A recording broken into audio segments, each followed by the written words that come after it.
Assalamualaikum warahmatullahi taala wabarakatuh dan salam sejahtera kepada para penonton yang sentiasa bersama dengan kita dalam program Buat Lebih Cara YB Adun Ahli Parlimen, anggota Dewan Negara dan juga penyelaras DUN di Negeri Kedah Darul Aman. InsyaAllah pada malam ini kita akan bersama dengan seorang lagi Adun untuk membicarakan, untuk menerangkan dan menjelaskan serta memaklumkan kepada kita semua, khususnya bagi rakyat di DUN beliau, tak lain tak bukan Yang Berhormat Muhammad Razif, Yang Berhormat Ahli Dewan Undangan Negeri N08 Pedu. Pada malam ini beliau akan bersama dengan kita untuk menjawab soalan-soalan, menjawab pertanyaan-pertanyaan dan juga akan memaklumkan apa jua yang berlaku, telah berlaku, sedang berlaku dan akan dilaksanakan khususnya untuk kebajikan rakyat di DUN Pedu.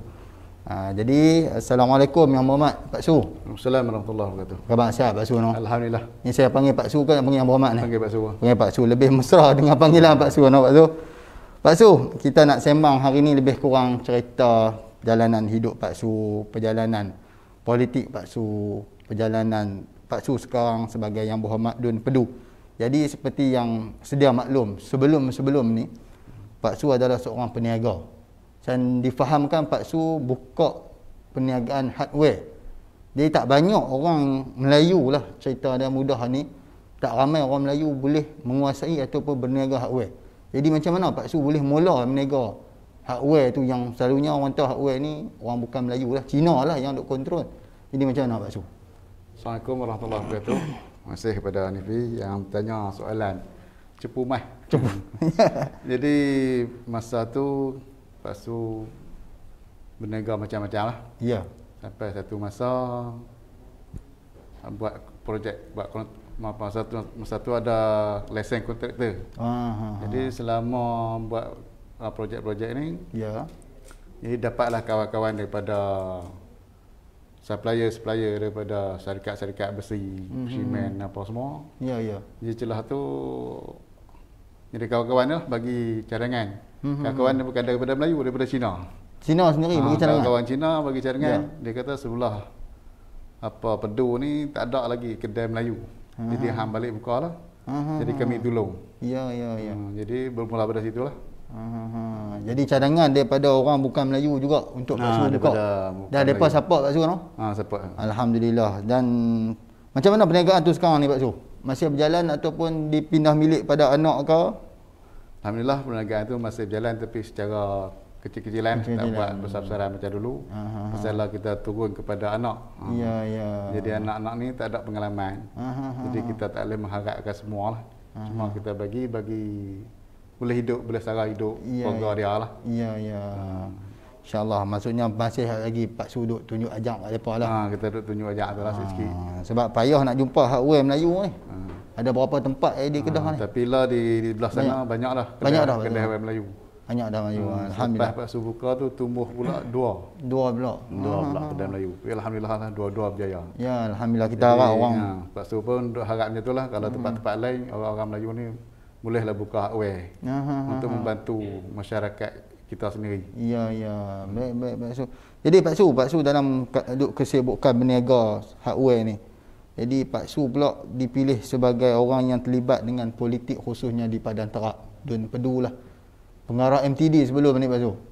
Jadi macam mana Pak Su nak membagikan masa di antara politik dengan perniagaan ni Pak Su?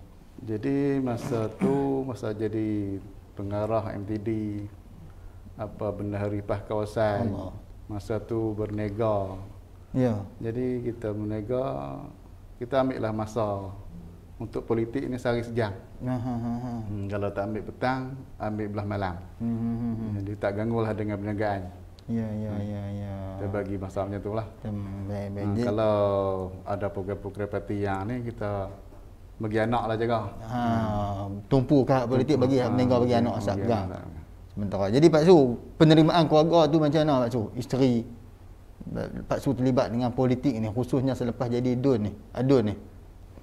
Alhamdulillah, daripada keluarga ni kita dah sebut awal-awal lagi.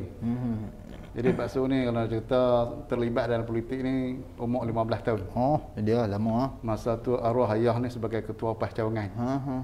Jadi dia ikut ayah ke mesyuarat apa semua, kebetulan setiausaha tak ada. Jadi setiausaha tak ada, jadi lepas suruh Pak Su lah buat. Dia tulis menek ke apa semua. Jadi daripada situlah apa berminatnya politik ni. Tumbuh minat politik tu. Tumbuh minat daripada itulah. Jadi masa tu pun ada satu cabaran. Ayah ni bukan setakat ketua cawangan, dia duk mengajak apa rumah ke rumah, buat macam usrah tu. Jadi ada 3 kali kena tahan boleh masuk lokal apa semua. Allah. Jadi masa tu lah jadi apa nama? Darah muda tu semangat untuk mencebut dalam politik. Boleh cerita tak pasal apa tu ayah ditahan tu? Ayah ditahan tu dikatakan lepas ni bawa jalan sesat lah. Cuma ayah dah bawa kitab dah mengajak kan.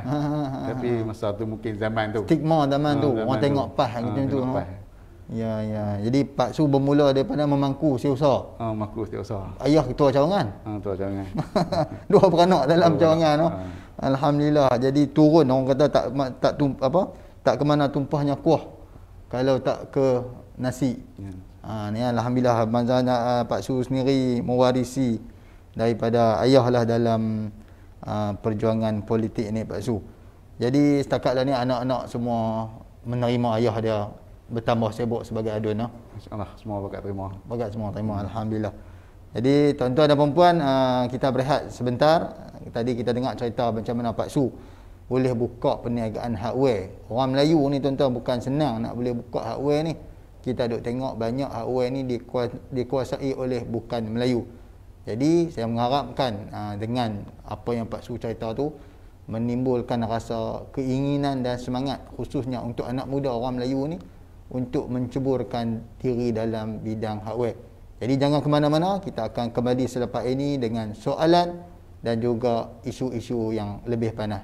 Jangan ke mana-mana.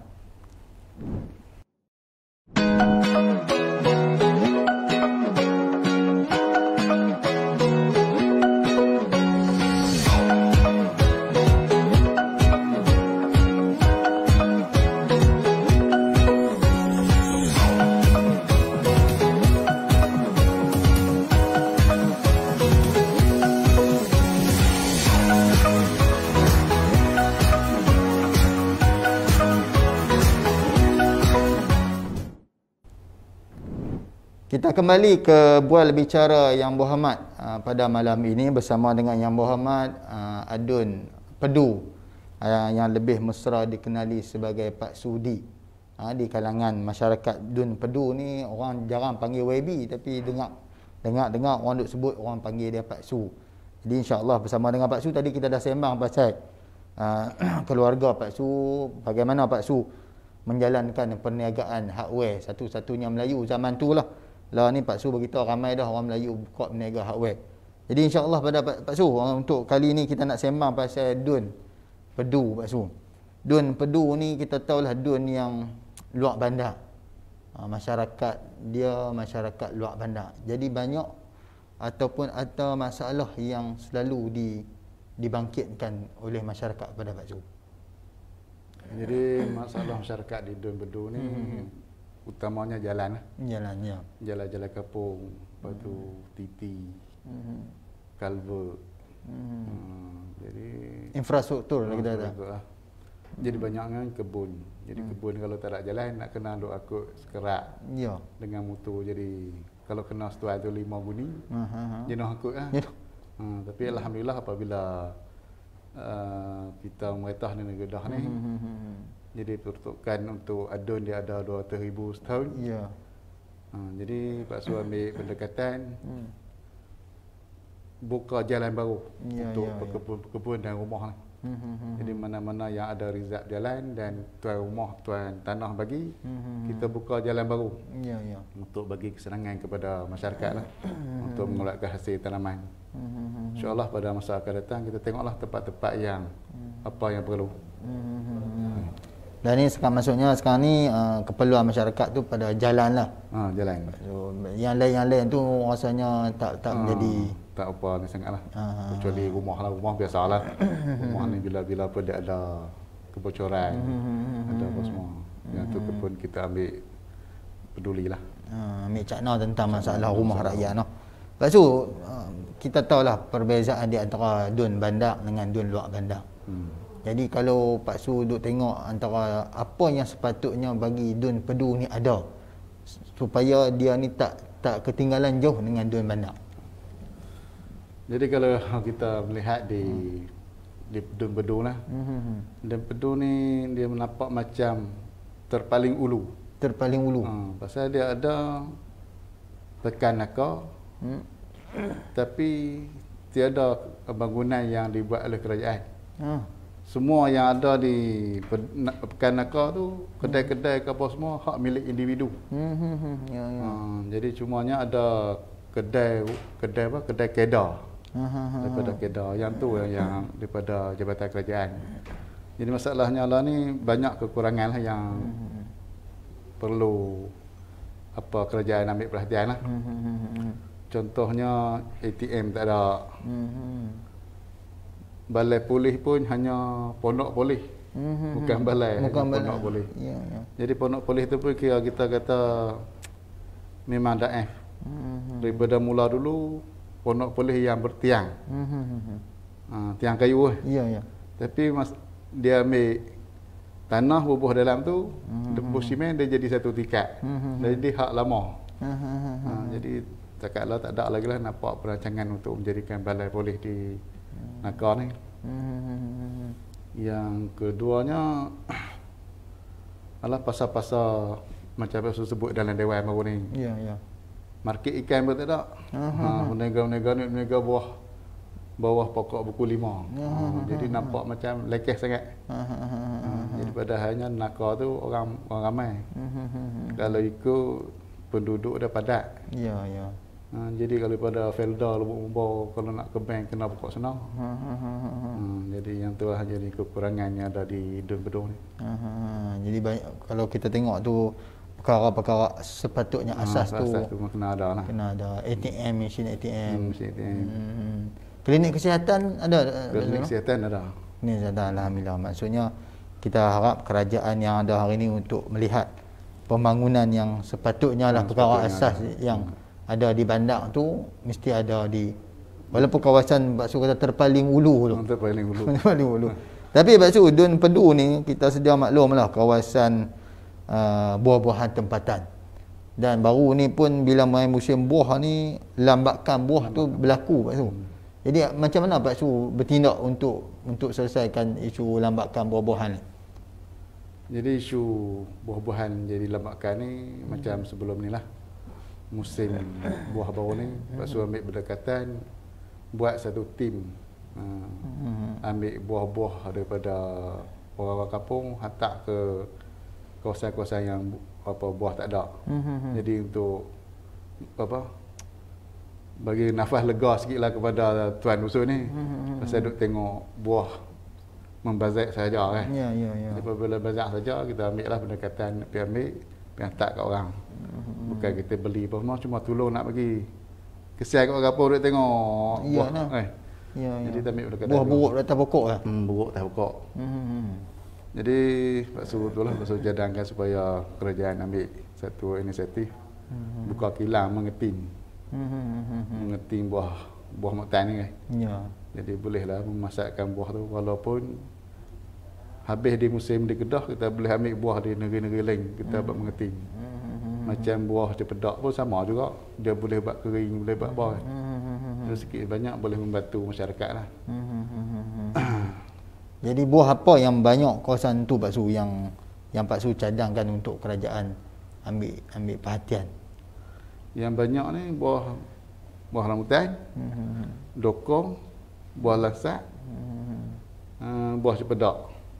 Kalau durian tu dia tak ada masalah. Durian ni kalau lungguk satu raga RM10 baru orang beli. Tapi kalau buah lain selalu lungguk macam mana orang tak beli. Durian tak ada masalah.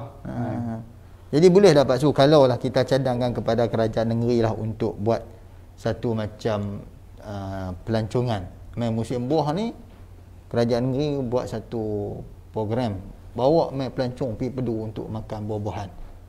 Kena ada satu dusun ke, tempat ke?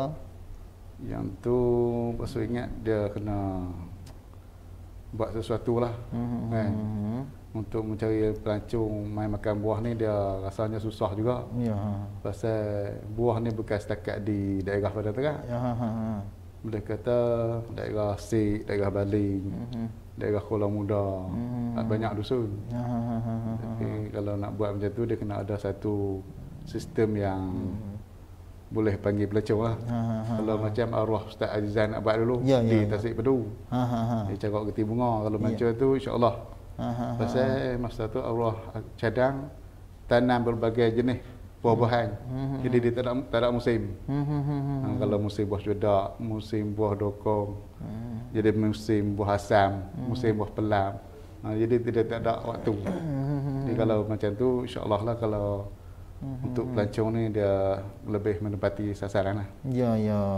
Satu lagi Pak Su, kalau kita sembang lah, Pedu ni tak lari daripada Tasik Pedu lah. Jadi itu pun dulu ikon pelancongan di negeri Kedah. Jadi macam mana Pak Su kalau kita angkat balik ikon tu, Tasik Pedu ni sebagai pelancongan di negeri Kedah? Jadi setakatlah alhamdulillah Pak Su sedang berusaha lah untuk memajukan balik Tasik Pedu ni. Jadi beberapa kali Pak Su bawa syarikat-syarikat yang berminat untuk memajukan Tasik Pedu. Jadi baru-baru ni Pak Su dah jumpa dengan MB. Ya. Dan MB dah setuju dengan cadangan daripada satu syarikat untuk memajukan Tasik Pedu. Cuma sekarang ni duk tunggu kelulusan daripada BPN lah. Untuk perancangan macam mana cara cadangan tu nak buat macam mana untuk menjaga lestari di Tasik Pedu. Tasik Pedu tu, ya. Pasal di Tasik Pedu ni dia banyak jabatan yang ada di situ. Jabatan hutan, mada, apa semua. Pasal dia Tasik yang memberi air minum dan kepada petani. Dia nak jaga tu nak kaji banyak juga. Iyalah. Jadi kita mengharapkanlah Pak Su dengan usaha yang dibuat ni untuk kembali memperkenalkan Tasik Pedu yang dulu menjadi ikon pelancongan di negeri Kedah lah. Dan tak langsung dia memberi pulangan di sudut ekonomi kepada rakyat di kawasan Pedu yang rata-rata penurai getah Pak Su. Penurai getah. Jadi mereka ni bekerja sendirilah, kita kata hak kerja kerajaan ni tak apa. Ratusnya kerja sendiri lah. Yang kerajaan ni dalam 5% macam tu. 5% yang baik-baik Pak Su.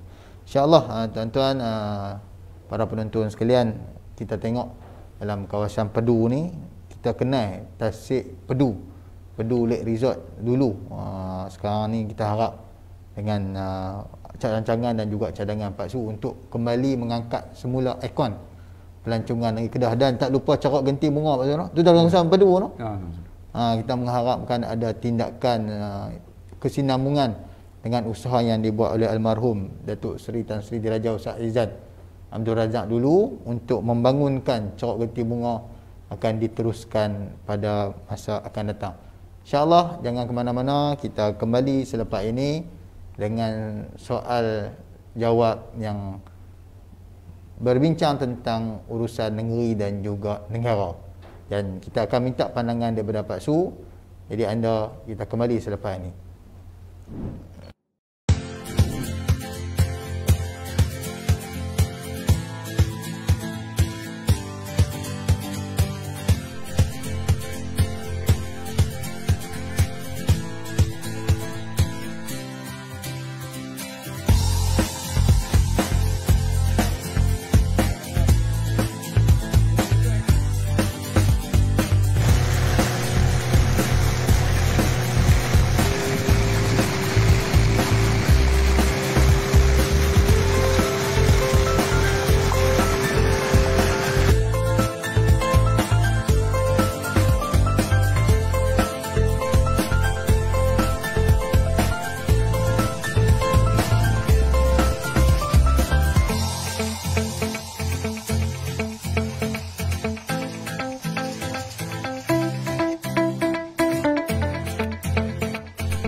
Okey, kita kembali bual bicara YB pada malam ini bersama dengan Pak Sudi dengan kita nak tanya pasal isu PRN Melaka dan Pak Su pi baru ni Melaka Pak Su. Ya, betul. Jadi Pak Su tengok macam mana Pak Su perjalanan khususnya Parti Islam se-Malaysia di Melaka selepas PRN ni ataupun masa sedang PRN tu.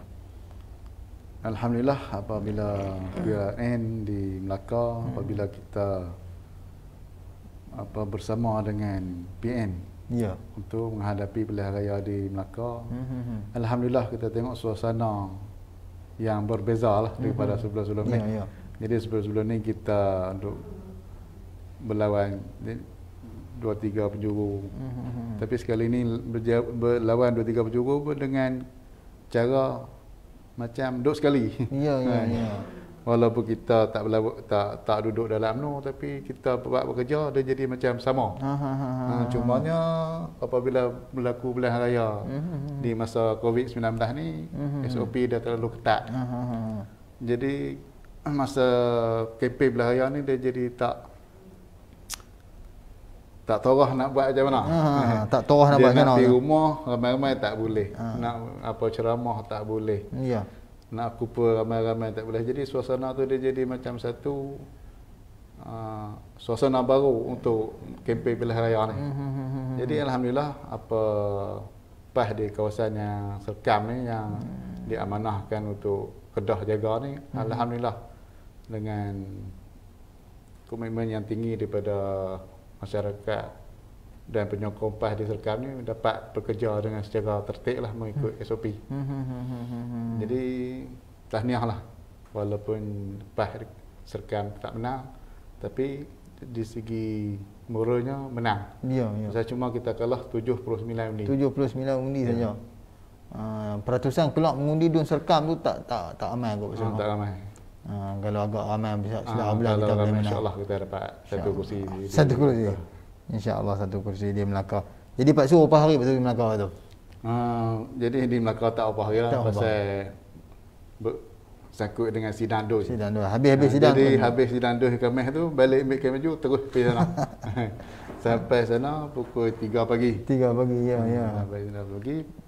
Selepas subuh tu kita merona lah untuk apa yang patut kita buat di dos Serkam tu untuk mendekati pengundi-pengundi. Ya. Dengan cara tersendiri lah. Pak Su jangka tak dengan SOP PRM Melaka tu, itulah SOP pada PRU 15 nanti?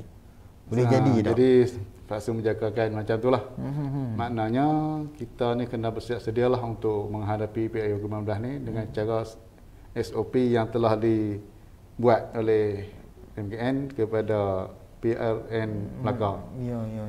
Jadi saya rasanya kita kena bersiap sedialah. Cari jalan macam mana untuk menghadapi PRU 15 ni secara SOP ni. Ya. Kira ceramah pun tak boleh, apa pun ceramah tak boleh, apa tak boleh. Nak kena buat macam mana. Masa tu. Ya. Maknanya kita nak kena pikat lah daripada Allah ni. Walaupun benda tu mungkin PRU 15 dia SOP dia kuai panggil apa? Kelonggak sikit. Kelonggak pun, tapi kita persiapan kita kena ke arah yang ketat lah. Biar ketat tak apa, tapi bila main hari tu dia agak terbuka sikit tak apa. Ni kita duk harap terbuka rupanya. Tapi ketat lagi. Allah. Kita tak tahu COVID ni dia akan bila akan berhenti, rasanya payah nak berhenti. Dia tetap ada macam disebut endemik hidup dengan dia. Jadi Pak Su baru ni sidang DUN dari Kedah minggu lepas lah Pak Su. Ada beberapa isu yang agak panas, khususnya isu pengharaman judi. Di kawasan Pedu kita tengok dalam rekod ni PBT yang tak ada lesen premis judi lah. Tapi judi secara yang tak berlesen ni yang haram yang diharamkan. Yang diharamkan. Itu ada tu no? Ada. Jadi macam mana Pak Su mengharapkan harapan dengan pengumuman kerajaan negeri untuk mengharamkan premis judi? Dan kita tahulah Padang Terap tak ada pun. Tapi bila ada pengharaman ni sebenarnya dia lebih fokus kepada kawasan macam Kota Star, Kota Kuala Muda. Jadi kalau kita tengok dalam sidang DUN yang telah diumumkan oleh Yang Amat Datuk Seri Menteri Besar, judi ni diharamkan kepada lesen tidak diperbaharui. Maknanya lesen-lesen ni tak ada lah. Tapi yang tu kita boleh kawal lah pasal dia ada lesen. Yang kita tak dapat nak kawal ni judi yang haram. Jadi itu dah haram lah. Memang dah haram dah. Tapi wujud yang haram ni berpuluh tahun dah. Ya. Kan? Tapi yang ni lah saya rasa penguatkuasa yang sepatutnya kena ambil, carilah jalan macam mana pun untuk mengatasi masalah ni. Contohnya di Dun Pedu lah. Judi haram, yang buka pun cara haram, di permis-permis haram. Jadi kita serbu 3-4 permis. Tu yang ada permis. Dia ada, lah ni dia berbagai kaedah orang jual judi ni. Ya. Lah ni banyak kan kita duk tengok dia gunakan inilah sistem online. Online ya. Pakai handphone ya. Dia ada pakai handphone. Jadi masa tu tak ada siapa nak boleh tengok handphone siapa yang jadi tokeh. Yang keduanya kalau dia jual ni dia gunakan mutu. Kalau jenis nombor ekor ni dia guna mutu. Dia tulis atas mutu dia bagi, tulis atas mutu dia bagi. Ya. Tu yang tak ada premis. Benar-benar ni lah kita kena buat satu sidang kot lah. Persidangan kepada penguatkuasa, contohnya polis, Jabatan Narkotik apa semua untuk buat satu sidang meja bulat untuk cari jalan untuk selesaikan masalah ni. Lah harap kepada kita nak tengok tu tak nampak pasal kita tak kenal dia apa. Liciknya apa tokeh-tokeh ni. Kita tak kenal dia apa. Kita tak kenal dia apa. Jadi benda tu pun ada di kawasan Pedu nampak ada. Rasanya di mana-mana pun di mana-mana pun ada. Dia tak lari dah benda ni. Jadi kita harap maksudnya di sudut kita tidak memberi lesen baru kepada premis tu, kita mengharapkan penguatkuasaan ditingkatkanlah. Khususnya di kawasan kampung. Kawasan Pedu ni Pak Su, kita temang sikit pasal dadah. Dia bagaimana Pak Su? Jadi di kawasan Pedu ni lebih kurang lah kawasan mana pun dadah ni tidak dapat diatasi lah. Pasal orang panggil tokeh-tokeh dadah ni dia memang licik. Kalau kata semenjak buka durian burung ni lagi dahsyat lah. Lagi dahsyat pasal banyak lorong-lorong tikus yang dapat mereka bawa lari. Bukan setakat dadah. Dia ketam berlori-lori pun mereka boleh seluduk pasal banyak kawasan yang apa tak boleh disekat. Jadi banyak masuk ikut dia jalan hutan. Jadi itulah ketam ni pun kena ambil satu kaedah untuk mengatasi lah. Walaupun dia murah. Kalau ikut musim lah ni RM6 ke RM10. Tapi benda tak kena buat kerja. Sebulan boleh 3-4 ribu. Tak kena buat kerja. Jadi benda tu kerajaan kena ambil lah satu daya untuk menghapuskan apa ketam lah. Kita tengok kawasan-kawasan di sebelah pendalaman tu dia terkesan dengan ketum ni Pak Su. Kita pun nak kena fikir lagu mana nak buat ni. Bangsa kita ni judi pun lepa, ketum pun lepa darah hari pada orang lain. Jadi Pak Su, akhir sekali lah Pak Su, sebelum kita tutup bual bicara kita tangguhkan bual bicara kita ni, saya nak tengok pandangan Pak Su dan harapan Pak Su dengan bajet yang kerajaan negeri baru ni umum, khususnya bagi Dun Pedu, apa yang boleh kita ambil manfaat daripada bajet kerajaan negeri Kedah. Yang paling utama tu kita tengok bantuan beras sejahtera dinaikkan, bantuan khairat kematian pun dinaikkan. Jadi apa harapan Pak Su pada bajet negeri Kedah baru-baru ni? Alhamdulillah, bajet yang telah dibentangkan oleh Yang Amat Berhormat Menteri Besar meningkat kepada 10 juta lebih daripada tahun lepas. Jadi insya-Allah benda-benda yang telah diumumkan oleh kerajaan kita dapat memanfaatkan untuk seluruh lah, bukan setakat Dun Pedu, seluruh di negeri Kedah ini khasnya. Jadi inilah tahun yang kedua pengumuman bajet yang telah dibuat oleh kerajaan negeri Kedah untuk membantu masyarakat di negeri Kedah. Kita tak boleh fokus kepada Dun Pedu pasal bajet ni untuk semua rakyat di negeri Kedah. Ini tahniahlah kepada Yang Makmumat Menteri Besar dan apa semua jabatan-jabatan yang berkenaan yang sedaya upaya untuk membuat bajet untuk memakmurkan negeri Kedah ni. Ya, ya. Jadi harapan saya kepada semua masyarakat bersabarlah apa yang dirancang oleh kerajaan. Jadi kerajaan buat tu semua untuk kenikmatan rakyat di negeri Kedah. Selaras Kedah sejahtera nikmat tu semua. Ya. Ya, baik. InsyaAllah. Terima kasih Pak Su di atas perkongsian dengan kita pada malam ini, khususnya apa yang berlangsung di Dun Pedu dan juga harapan Pak Su untuk pembentangan bajet yang baru diumumkan, yang baru dibentangkan oleh Yang Amat Berhormat Datuk Seri Menteri Besar pada sidang Dun yang lepas. Jadi para penonton sekalian, kita mengharapkan apa yang diterangkan oleh Yang Berhormat Pak Su tadi mendapat perhatian dan juga mendapat sokongan daripada semua pihak dalam kita mencari titik kesejahteraan, khususnya untuk Dun Rakyat Pedu dan umumnya untuk rakyat negeri Kedah. Sekali lagi saya ucapkan jutaan terima kasih kepada Pak Su yang sudi hadir dengan kita di studio pada malam ini untuk kita menjelaskan kepada rakyat, khususnya di Dun Pedu, apa yang telah sedang dan akan dilakukan oleh Yang Berhormat Pak Su Muhammad Radi kepada kita semua. Dan kepada para penonton, insya-Allah kita akan bersiaran lagi pada minggu hadapan dengan panel ataupun tetamu jemputan daripada adun yang lain. Jadi jangan ke mana-mana, setiap hari Isnin bertemu kita di Facebook page Badan Perhubungan Padang Kedah, Bual Bicara YB Dun Negeri Kedah. Kita jumpa lagi pada minggu depan. Wabillahi taufiq wa hidayah. Wassalamualaikum warahmatullahi taala wabarakatuh dan selamat malam.